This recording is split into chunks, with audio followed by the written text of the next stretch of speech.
For many of us, we grow up and our families seem to be the core of who we are. They build us up, they support us through our journeys. And at the end of the day, they're there when things go wrong. And hopefully, they're there when we need to celebrate it as well. But that's not always the case. Our next guest today will be showing you of what her life was because she didn't have that same type of journey that we all have in life, or most of us dream of, anyways. So, welcome to Let's Get Real. My name is Glenda Kroll. I am one of your hosts for today. I am a life coach and a reinvention specialist, helping people to find their way to reinvent themselves in the second part of life, and most importantly, to build themselves up with self-esteem and confidence. And today I'd like to introduce you to my co-host, Nicole Harvick. Nicole, welcome. Hi, Glenda. How are you today? I'm doing well. Thank you very much. Good. No, it's always interesting to get different perspectives on people because it kind of brings an awareness to maybe how good some of us have it. When you hear stories of others that don't, I think a lot of things we take for granted if we come from a family that's cohesive and bonded, but not everybody has that. So I like that you brought that up. You know, we have to look at many different people that have many different lives and they're not always the same as ours, and just be blessed in what we have and notice that other people deserve love, prayers, anything we could give them to, build them up as well. So I'm really excited about this guest today. I've read her bio and it's extensive. And I just want to start with, this is a woman of many, many talents. She's been a real estate agent.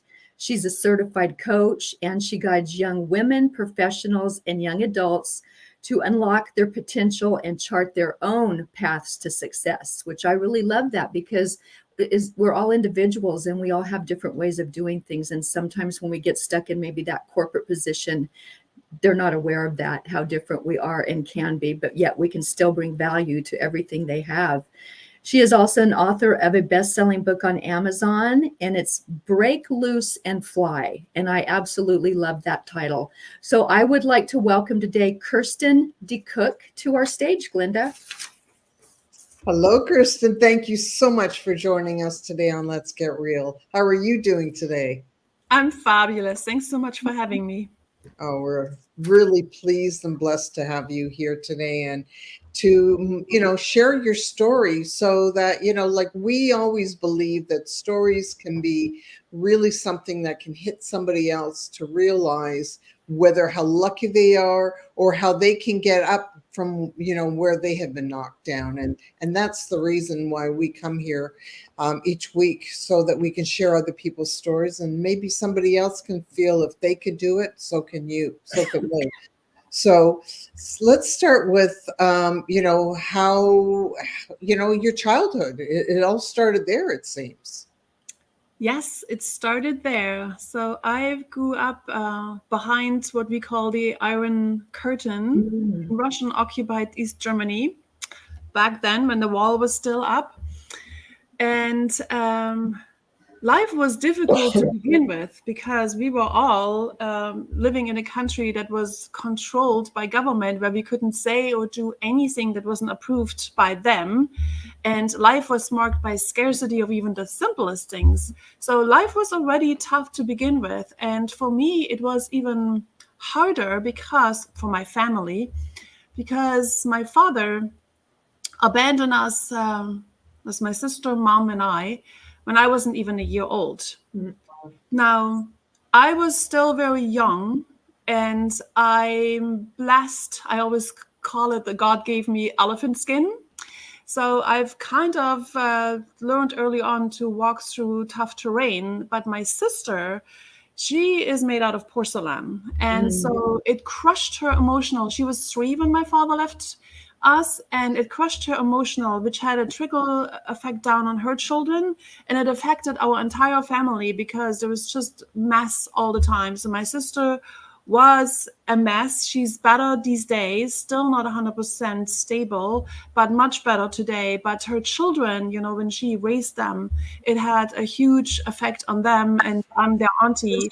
So we had a lot of struggle with broken personalities, and you know, Mom and I were strong personalities, so we tried to mediate and help, but it was very difficult. And for me, as a child too, you know, I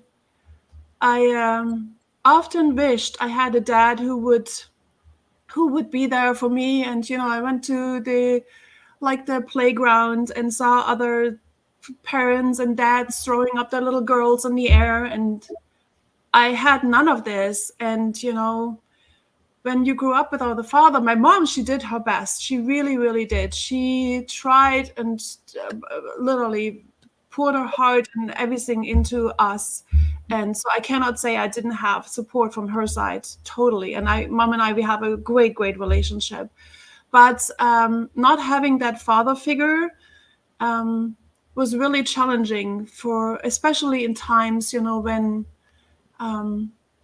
you know, you could use some like male support, right, as a young girl growing up. So that was really hard. And so that's how it all started. And because my father, you know, I saw my father as the root of so much trouble in our family, I started early on to have that hate and resentment.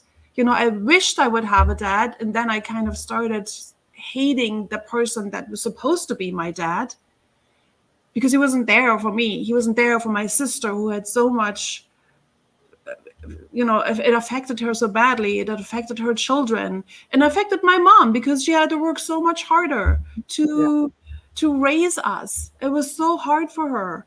And so I just, I hated the guy. And my hate grew as I grew older in my teenage years, and But saw all. let me interrupt you though for a moment. Yes. You know, when you first, let me ask you, because, you know, I was blessed that I had a dad. So, and who was present, you know, like he did the best he could because of, you know, our life was about that he had to work, run a business. So it's not as if he was there all the time, but it's a different mindset of knowing that he's there and he's doing what he needs to do for the family. But when you have a father, let's rephrase this, when you don't have a father who's physically there, do you have the anger, or are you at a point where, you know, you really don't know any better because he isn't there? Well, and that's true. I didn't know any better yet. I saw, because all my friends had dads. Most of them did. And, you know, we were going to church. So there was all these dads with all, you know, in the other families. So I kind of knew, I saw a different life.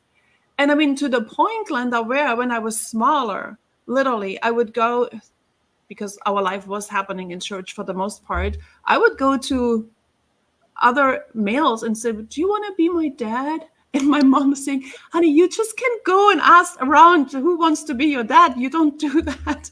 So, but I kind of wanted to have that figure. And then because I couldn't have that father figure, not so much when I was little, but when I grew up, as I said, that's when I started to really get angry, and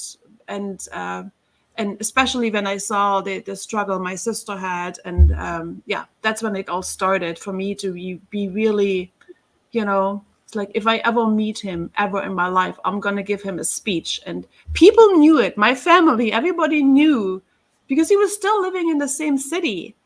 He was still managed to avoid us his entire life. He didn't even, I mean, he chose to go off with a different woman, which is one thing, but he forgot that he had 2 children.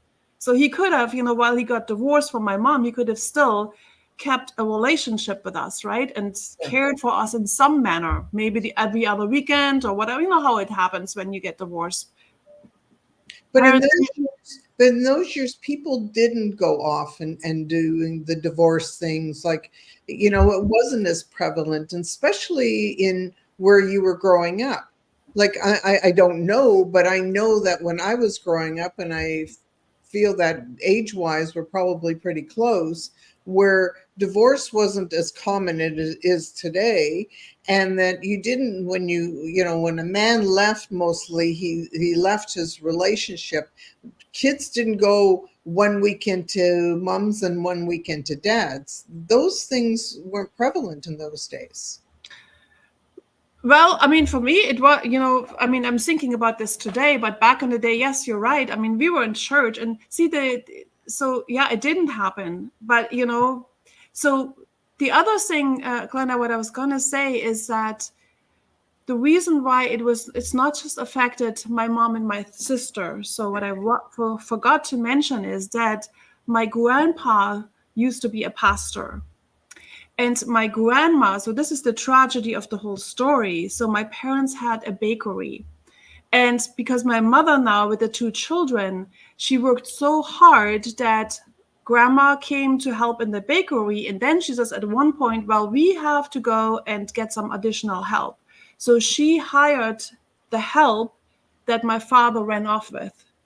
And what happened is that took my grandparents into their grave. Mm-hmm. So and my auntie broke up all contact with her brother. She started to carry, to this day, she cannot handle it. She can't handle it that he left us and abandoned us. And when she was driving us on the road in the buggy and he would walk on the other side of the street and not even look at us, it broke her heart. So the whole family suffered from this abandonment, right?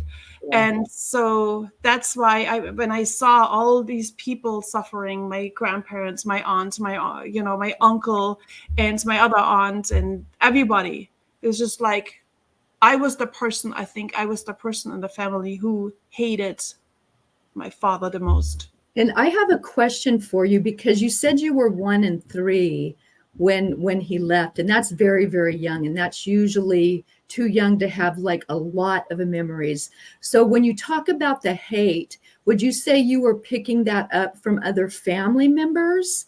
You were feeling their wrath, you were feeling their anger, and that perpetuated into, adolescence and adulthood. Do you think a lot of that came from them? I think so. It didn't come from my mom, because my mom would never show any hate or anger. She was, faithfully as she was, she would never talk negatively.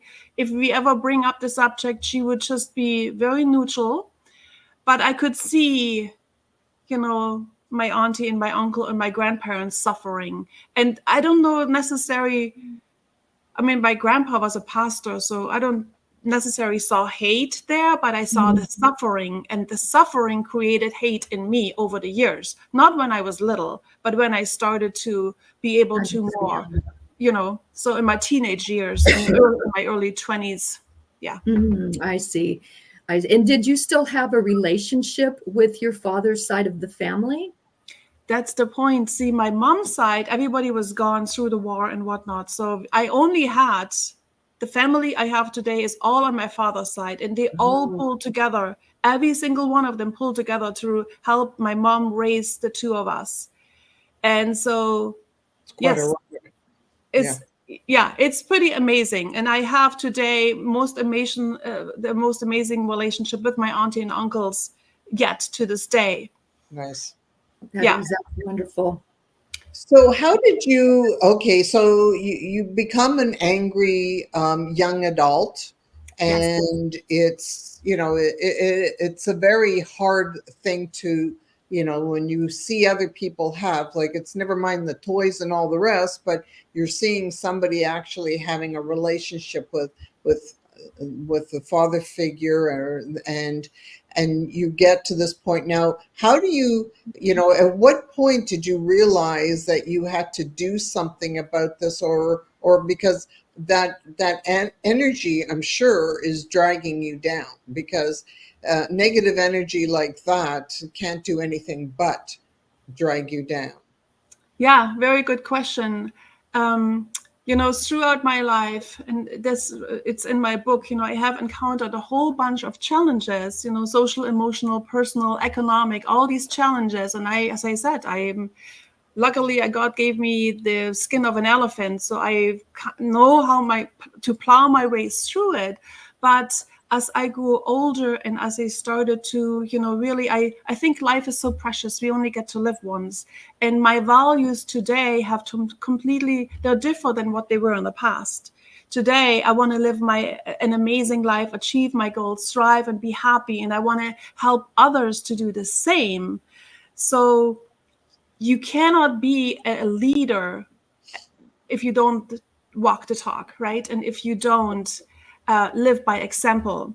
So when my father showed up 45 years later, wanting to be part of my life, I wasn't only dumbfounded, I was literally pissed. It's like, what is going on? You now want to be part of my life, and I was supposed to forgive you?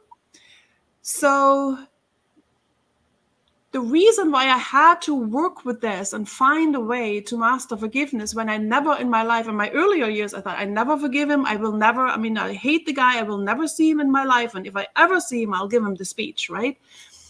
But now that I had over the years become a coach and become a leader in my community, I had to find a way to forgive him, because I cannot pretend to be a person of, my values are non-judgmental, be kind, be compassionate, be understanding. Well, those values, they conflicted, carrying that hate and resentment. So I had to literally find a way to forgive him. And that was one of probably the biggest challenges in my life. In this book, chapter number 7, it's all about how I had to basically find a way to forgive my father. And it wasn't an easy journey by all means. That was probably one of the biggest, the most challenging journeys I had to pull through, compared to all the other ones that, there's lots of challenges, again, that I had already overcome. And but this was one of the most challenging ones. And what was your catalyst to be able to do that? What did you finally realize? Was it inner knowledge, knowing that you couldn't carry this around with you anymore? Well, so when I'm dealing with a challenge, like any challenge, I always start with why. So the why is the reason for which you do it, right? The why gives meaning to what you do. So I was like, why would or should I forgive my father? So I had to take this deep dive into my psyche, soul, mind, and spirit to literally find the why. And what I discovered was a shocking discovery that carrying that hate and resentment with me literally affected my being, my well-being, because of course, right? And that's, that's where I said earlier, at some point, once you're so low and you have that, it will affect everything in your life. Your outlook on life will have that negative spin on it, because that energy just gravitates all through into your being. Yes, it totally does, and when I really, I spent so much time soul searching, and it's like, I figured out that hate and resentment was the root for me being easily irritated, holding grudges for way too long, and sometimes even my harsh tone of voice. All those things that I don't want to be, especially not today anymore, as I'm wanting to help others to live their best life and overcome challenges. But that was a big rude awakening. It's like, wow, all those things affect me. And what a discovery, because through that awareness, I was now able to make more conscious choices. So what happened is, now that I'm aware that anger and resentment is the root of these behaviors that I don't really like, but they have, I was the champion of holding grudges for years. Yeah. And So now I can make better choices. But again, that took me some time to like, how do I do this? How do I make better choices? And so as a coach, we all know that, you know, it all starts with our thoughts, because our thoughts trigger our emotions trigger our actions, and our actions lead to the results in our life, right? So we have to be aware of our thoughts to begin with. And if they're negative, like hate, resentment, well, we have to put a stop to that and say, well, if I want to live a good life and live by example, I have to be aware of my thoughts and turn negative thoughts into positive thoughts. So Were you able to help your family with forgiveness once you learned how to forgive? you know, that is so amazing, because what really has happened is that it took me a few years, and it's an interesting story how this all happened. So it's all in my book. But yes, because now all of a sudden I was the one who hated my father the most. And my auntie was kind of like, I'm glad you do, because I hate him too. It's her brother, right? But now that I started to have a relationship with him, and my mom, you know, she actually opened the door to all this, because when he wrote me letters and I didn't respond, I actually threw them away. And so and then he started to write me emails, and it was really irritating. But so he contacted her. Just imagine that. He left her 40 some years ago, and then he contacted her and asked her to put a good word in on his behalf. But anyways, she did, because that is her loving heart and her faith. So she did. But everyone else in my family, we all came together, and we all now have celebrations, which is literally unbelievable to me that it even happened. My father, actually, I danced with my father at my wedding. I think that would have never, ever in my coolest dreams have happened. But it happened because I set out on this journey of mastering forgiveness.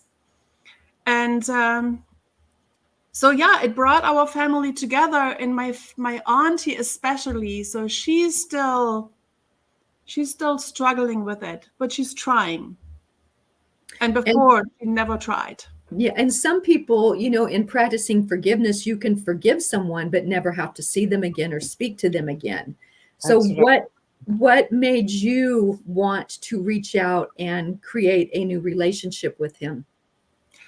Well, I really wasn't reaching out. He was reaching out to me, wanting to get together. And my mom made it possibly on my, you know, when this all happened, my next visit to Germany, she made it happen.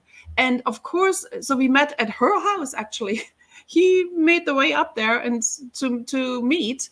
And of course, it was awkward at first. But at that particular meeting, he learned that I was getting married the next year. And he was saying it would mean everything to him if he could come. And I said, sure, thinking it was part of the forgiveness process. I thought, well, I probably have to let him come and see where it goes. But what happened is, so he came literally and worked his ass off, helping us with preparations. And because he's a master baker, he baked us the most amazing wedding cake. Seriously, it took him a whole week, and we had to buy a separate fridge to put all the pieces in. But what happened is, here, over the 3 weeks he was there, it gave us actually a chance to get to know one another and to build a relationship we never had. And so I actually started to see that he can be funny. He cracked up he doesn't speak English, so he did some crazy things just to interact with my husband. They were sitting out on the tree log on their phones translating. And I thought, how cool is this, right? So, but it gave us a chance to build this relationship. And that only happened because, I guess, he reached out, my mom opened the door, and I decided, because my values now are such that I really truly want to make a difference in other people's lives. So I have to, you know, walk my talk. And that was the reason why I even opened the door in my own heart. Your mother must have a heart of gold. She does. Everybody loves her. She's my idol, seriously. She has fought her entire life. I mean, she has fought so hard to get us from the Iron Curtain into West Germany 5 years before the wall came down. And so for me, she was like, I call her my bumblebee.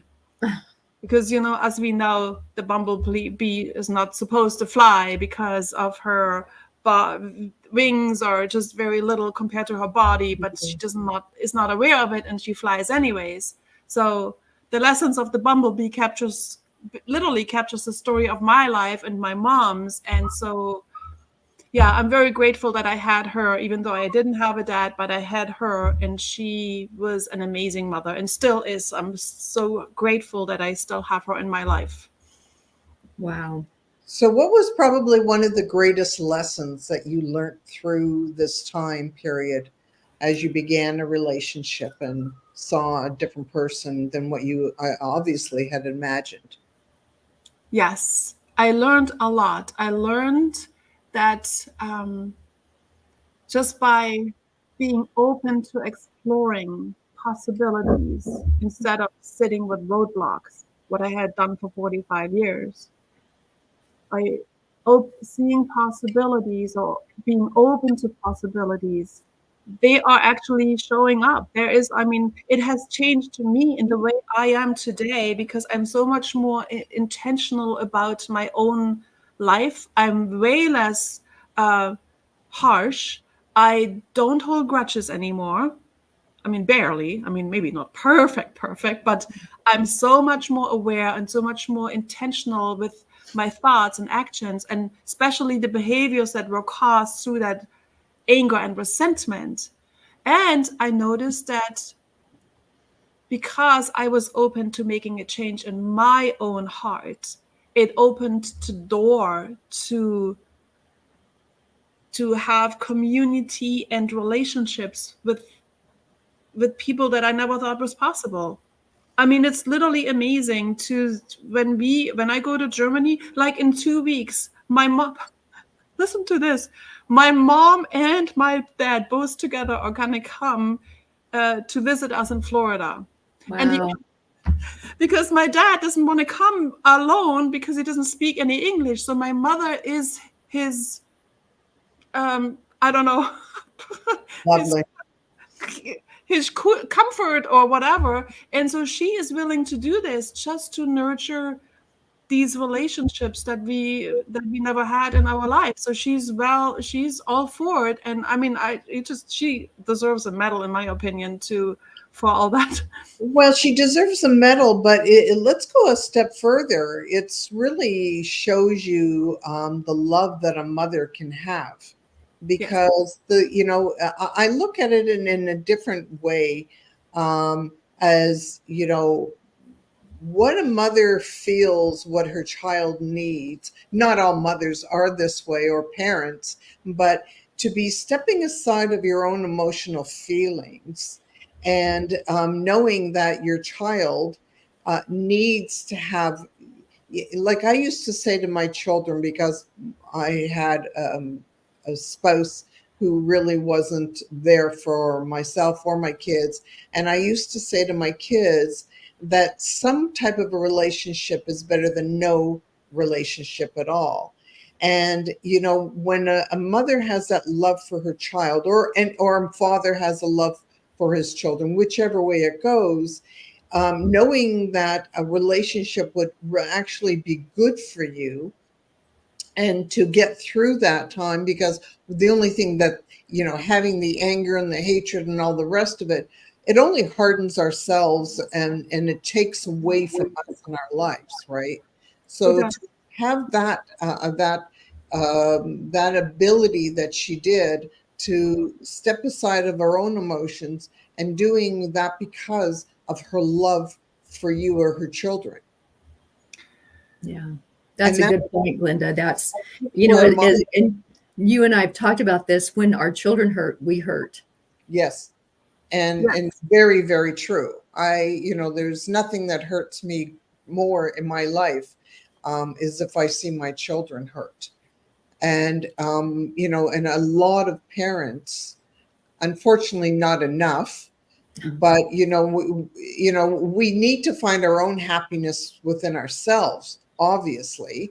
And I think when we do find our own happiness within ourselves, then we can have the ability to make our children, to help them find their own pathway so that they can get rid of the anger, the hurts, and things that will only hurt them later on down their life and down their road.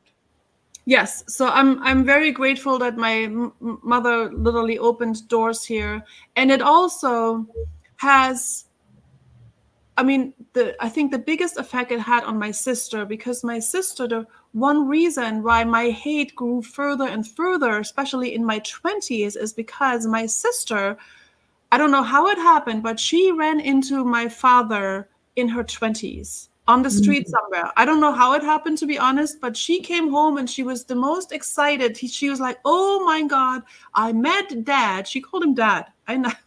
That's another story I'm going to tell you in a minute. And I said, okay, fine. And so from that moment on, she always put him on this plate as he was the biggest thing since sliced bread. And so what happened is she tried to reach out to him, and he gave her some little nuggets here and there, but then he dropped her like hot potato. For example, so when he got to know that she was pregnant with her first child, he invited her to come and see him. And I thought, so she had to travel. We had no car, nothing. So she had to travel with a toddler by train 6 hours to go and see him. And she was so excited. I don't know why. I don't know. So anyways, she did that journey, knocked on the door, and he would not even let her in. Ooh. And she came home totally devastated. And I was furious. It's like, oh my gosh, if I could kill this guy, I would, like this very moment. And things like this happened over and over again. And I said to her, why do you keep on reaching out? He does not want to have anything to do with us. Why do you do this to yourself? And every time that happened, she broke into more pieces. And so raising her children was a disaster, because she was a porcelain doll and very breakable, and she broke along the way. And so that's why that's another reason for why I just got more furious each time I heard about one of those episodes. And the reason, I guess, why he was so against us is because the lady he ran off with, remember the bakery? She apparently told him, well, you choose. This is your old family. They don't exist anymore. This is our family now. You have new children here. So choose between them or us. And he says he did not have enough butt in his pants, or there's some saying here. I don't know, in America you say something, I guess he's not man enough or whatever. So he kind of just went with her. And the reason why he reached out after 45 years to me was when she passed away. And his new girlfriend, I guess, apparently encouraged him to seek relationships with his first two children. And so for my sister, it was like winning the lottery. And for me, it was a struggle, because obviously I wasn't willing or able at the beginning to open my heart. So it took me a long time. And so it was interesting that's another thing. So my sister, for her, dad was everything, and still is to this day. I mean, I accepted him and I love him in my own way. He's not, gold to me. I have to be honest on that.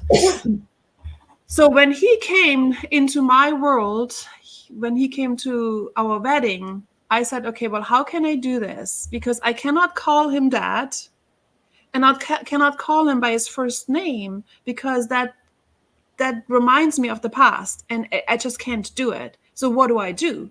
So I came up with a fake name, and I called him Fredo. And he did not like that at all. And I said to him, you know what? Here's the deal. You want to be part of my life. in my world, you have to be Fredo. And I explained to him why. So he did not like this, but it was his only choice to be part of my world. When he invited me the following year to his 70th birthday party, I wasn't going to go because I thought, well, he's here in my world. That's one thing. I can deal with this. Going over into his world where I would meet his family, my stepsisters, was something else. And I wasn't ready to deal with that. It's like, here I can deal with this. Over there, not. But he invited me and I said, I'll think about it. And it was, again, part of the forgiveness process. I thought, okay, so if I were to go, I need to deal with this some more and figure out a way. And so what happens is I kind of ended up writing down my thoughts and feelings that I carried around with me for all these years prior to meeting him. And I decided to put this all in a letter because I thought, in order to really truly forgive him and have an honest relationship with him, I have to kind of tell him how I feel about all this, not just accept him as Fredo, right? Because that was my thing. You're going to be Fredo, but Fredo is more an acquaintance, right? It's not my father. Mm-hmm. So to be real and honest and have that true relationship, I had to go deeper and deal with still my, partial, I accept you, but not as my father. So I wrote down a long, long letter and I decided, so if I go, I will take the opportunity and rise and read this letter in front of all his 70 guests. And I did. And it was very emotional. And when I looked up for my speech, I saw a lot of tears on people's faces, including those of my dad's. My auntie, my uncle, my stepsisters that I didn't even know. I mean, everybody was crying. But I think maybe why they cried, I don't know, maybe it was me expressing all my feelings on growing up without a dad and not having him and how he missed out on a lot of opportunities to see us grow up and to, see me succeed in life. But my gift to him at the end, because I was thinking very hard, what can I give him? A gift that has meaning. And it took me a long time and it makes me emotional now, but I decided at the end of the speech to give him a gift that he could not touch, but feel. And I called him Dad. Mm. And ever since that day, I call him Dad now and not Fredo anymore. How did he react to that after all those years? He actually got up, and remember that speech was probably not very pleasing because I said a lot of things that I was very mindful. I didn't want to put him down at all, but I said a lot of things that they were maybe a little hurtful in some ways, but I mean, I needed to let go of all this, right? And he stood up and said that was in tears, that was the best birthday present he ever gotten in his life. That was his 70th birthday. Wow. So the first thing that comes to my mind is, why did you decide that you had to, I understand about the letter, and I really feel that a letter is a very important thing, not that it's it's something that is important, not just to the person that you're writing it to, but most importantly to the person who's feeling it. But why did you make the decision that you were going to read it out loud at the party, as opposed to whether you're going to send it to him or you would read it directly just to him? Why did you decide that you had to go to the party and do this? Because everybody at the party, everybody in my world knew that I hated my dad for all my life. And to go and say, I don't hate you anymore. I don't resent you anymore. I did, and I did for those reasons. But things have changed because I saw it as an opportunity for everyone else to, my auntie, my uncle, for some people in our world, not his world, but our family. I saw it as an opportunity to, think about it. I mean, it has changed me and has changed my world. So I just saw it as an opportunity for people to just go into their heart. And even for my stepsisters um, to know that for me it wasn't easy because they were, I felt like when I got there, they all wanted to have this relationship with me, Christine, Christine, Christine, and I felt like a monkey in the zoo. Like everybody, wanted this Christine from America to come, and all of a sudden, everybody was like, we want to all know her because, again, especially in his world, they all thought I hated him, and I did. So I wanted to make a statement for everybody to know that, yeah, I had a challenging childhood. It was difficult, but it's changed. And so everybody took it. He took it very well. Everybody took it well. And I think for me, it was the only way for me that I could tell him and the world truly and wholeheartedly that I had overcome. I couldn't just do it in between him and me. It was because it was bigger, much bigger than that. So you felt you needed not just to tell him, you felt in your own way that you needed to tell the world of what was happening in your own life. Yeah, because I told the world for 45 years that I hated him. So I thought it was the right thing to tell the world that, yes, I did, but I changed.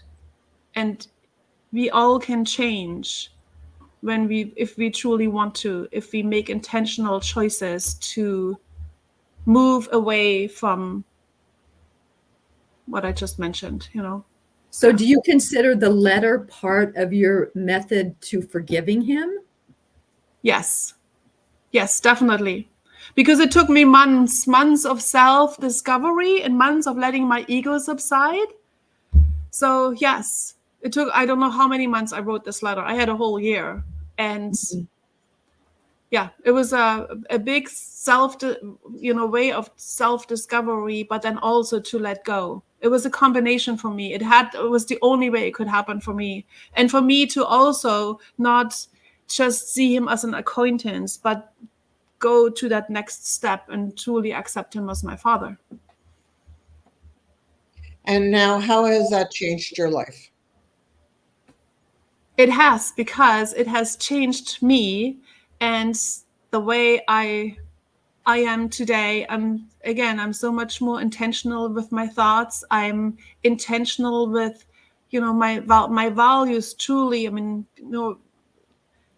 we always talk about values, but do we actually live those values, right? I mean, it's one thing to have those values, but do you really live them? Well, I want to live by my values. And one thing is non-judgment.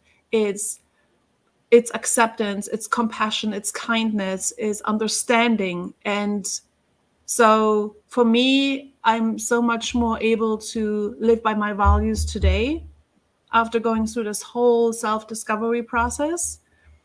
And I don't carry anger and resentment anymore. And if I ever get a little harsh in my tone, I was like, okay, Christine, that was the old Christine. You can do better than this. And so I discovered over the years that, we always have choices. We can choose to sit in our past and whatever it is. I mean, for other people, it's different, right? For me, it was this anger and resentment. Even though I got a champion in overcoming challenges, but how did I overcome them, right? I mean, it's the question, how do we do it? Do we do it in smooth sailing or do we do it rockety rock, And so today, I'm so much more able to fly through difficult situations in a much better way because I'm controlling my thoughts and my emotions, my actions. I live more intentionally versus living by habit. And my habit was to get angry and mad quicker. But I'm going to interject you 1 minute, and I'm going to ask you, you said by controlling. Uh-huh. You know, that's to me a key word. Why, you know, like if you've changed your ways of going, then why do you need to control?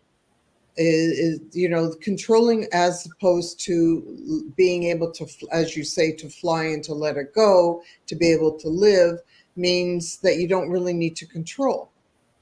No, maybe I don't know why that word just sort of went, and it just was a buzzer for me all of a it sudden. didn't sit well with you, No, controlling. it didn't make sense to me. And I'm just being real here, right? That's what the show's all about. So let's get real about it. You know, how can you be controlling of your emotions if you're allowing yourself, if you've gotten all of this out of you and you're living your life of being real and being in peace with yourself, then you shouldn't need to control yourself. Well, yes and no, because we obviously, so my life is today, I live more by intention than by habit. However, there is still situations that hit us unexpectedly and where we can fall back into our habits. Absolutely. And that's why I say, so when things like this happen, I have a much better control on how I act versus in the past, because in the past I would live more by habits and dwell much longer in my sorrows and in my, anger and whatever else. And today, when I say controlling, I have more control. Maybe I just didn't say it right. Should we say maybe the word could be of triggers more so than controls? Because we all have triggers in our lives, you know, and when we get triggered, then the first thing that we should be doing is standing back and saying, being more intentional and why did that trigger me? So that we can make it through, because sometimes there's something inside of us. We all do it. We're called human beings. Yes. Mm-hmm. And sometimes there's a word or phrase or behavior that triggers us. And triggers are where we need the healing. We have to go back in and assess. Mm-hmm. Yeah. And the healing continues on. Like, I don't know if I'm following you of saying that you're now healed. I think healing is a continuous game that goes on. It sort of goes on. Die. Till we're buried. I mean, I know that I will be healing for the rest of my life. Yes, yes. And I don't think, did I say I'm healed? I don't consider myself being healed. I consider myself in a much better position today to handle situations with more intention. Forgiveness is not a light switch, it's not something you turn on and off what I describe it as, it's a dance that you learn and practice daily. Yes. One of our David, one of our viewers is saying that you have a better understanding of your emotions. And that's where I concur. I think that when we understand ourselves, we understand what are the things that trigger us, then we have an understanding of when something hits us, then we know of wow, something doesn't feel right. I need to understand what it is and then how I can get through to this. Yes. So when I say control, maybe there's a better way of saying it is to say we always have a choice how to act versus react out of habit. Because if we intentionally choose to act versus react, we are in control of our life and we can shape it the way we want it to be. So perhaps it's just needed to be said in a different way. No, I agree with you there. Yeah. Wow, that's quite a story, and I'm glad that you've come through such a huge circle that to come back and show that it's possible from such deep hurt that you can now live a life where you have had that journey, that you have uncovered that factor, and it is a great thing, because He's still part of you, whether you like him or not. We're all still part of who our parents are. You know, Yes. we don't always like who they are, and you can have a relationship even with your parents and not like who they are. But we have to accept that no matter whether we like it or not, they're still part of us because that's what we're made out of. Yes, yes. And you know, the interesting part is, as I've been through this is now several years ago. And as I said, I have a relationship with my dad. I mean, well, it's not the greatest, as I said, but we have a relationship. And because I've been through, now I'm so much more aware, and all of a sudden, I'm meeting people who are in the same position as I was in years ago. They hate one or the other parent, and they're struggling with that. And so I think for me it was also, wow, maybe I was supposed to be, is supposed to be part of my journey in life, to help people or who've gone through similar situations than I have, to help them heal, to help them overcome, because it is not good to carry hate and resentment. It literally affects the way you are in life.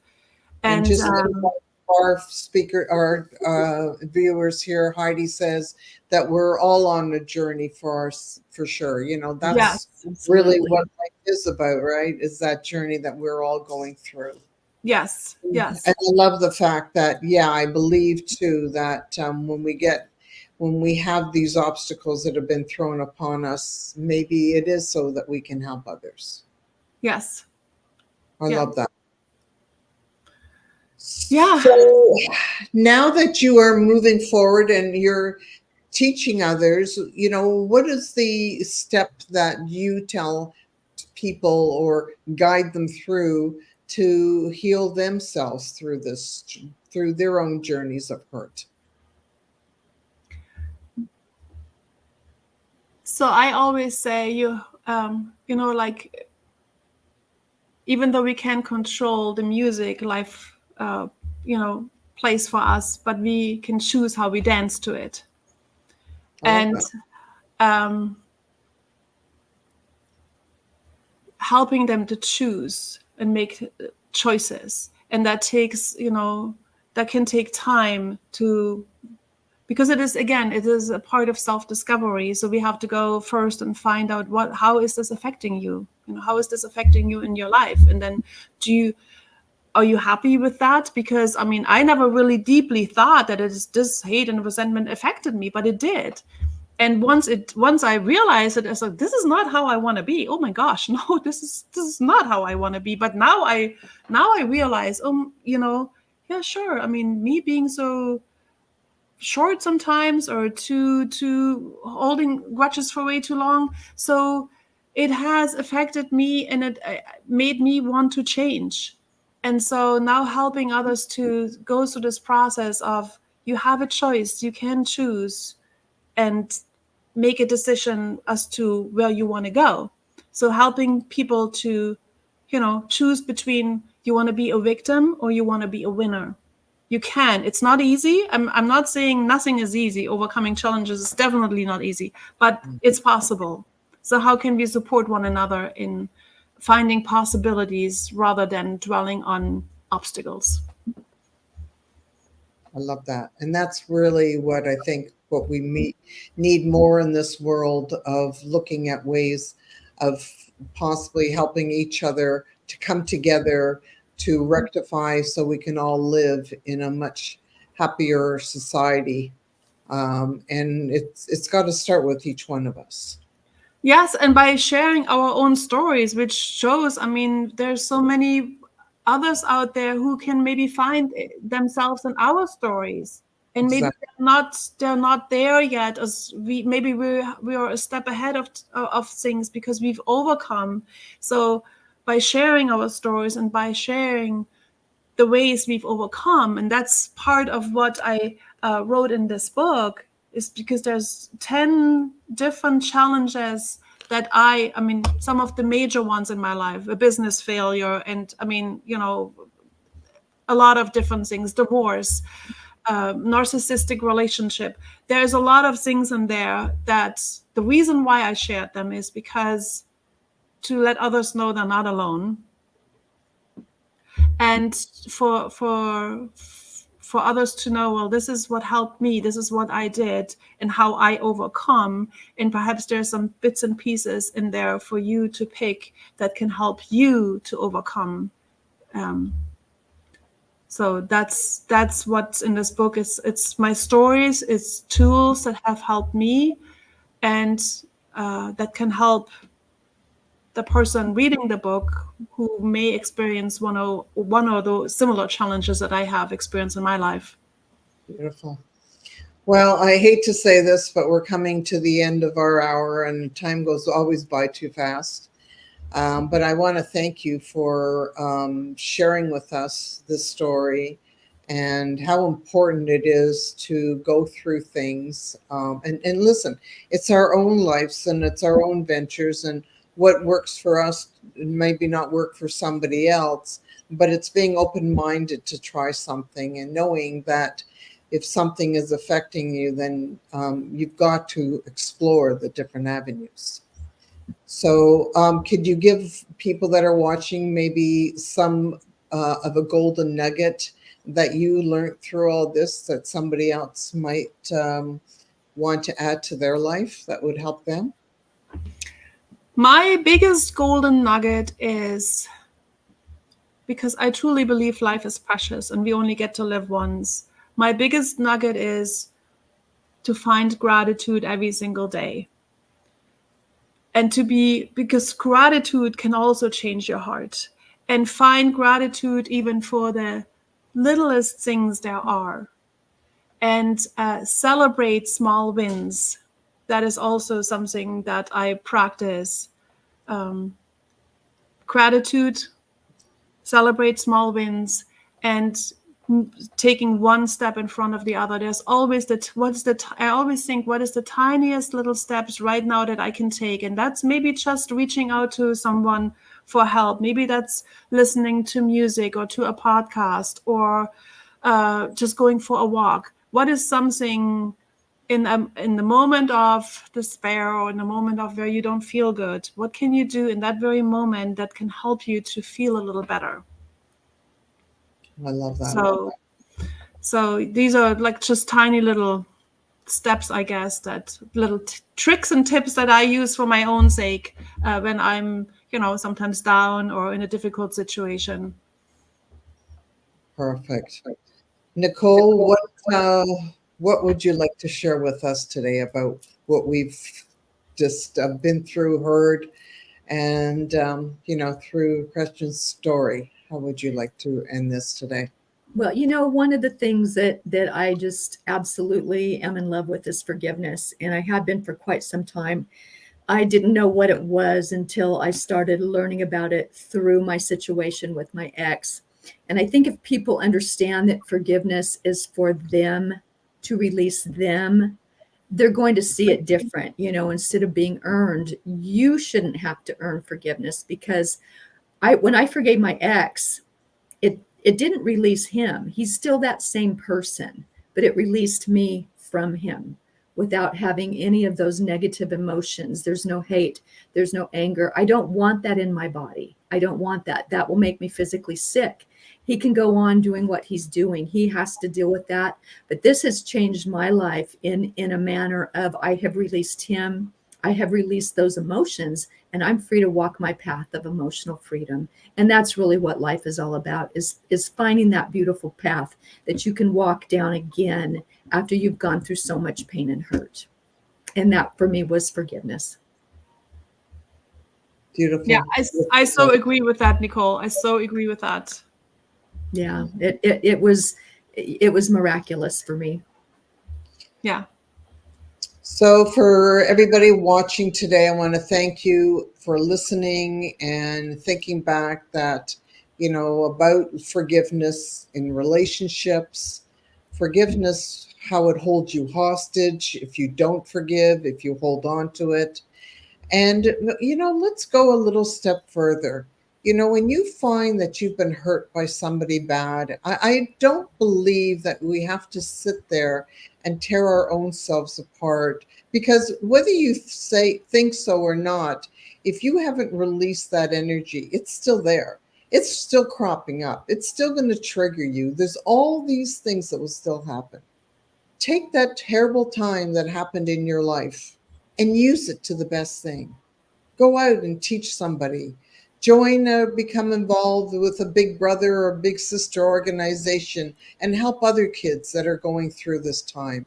There's so many ways of getting through that hardness, that hurtness that is living inside of you. You can find something good from everything bad that happens. It doesn't mean to say that you have to forgive them per se, but just as Nicole said, it's all about releasing you from living in that prison that's still deep down inside. And for those who have found something or know somebody that needs to hear this show today, it was very important. There were a lot of important messages that have been out there. And today it's all about learning, about forgiving, to live a better life within ourselves. And that's where it all starts. Thank you, everybody, for joining us today. And thank you for getting real with us. Thank you.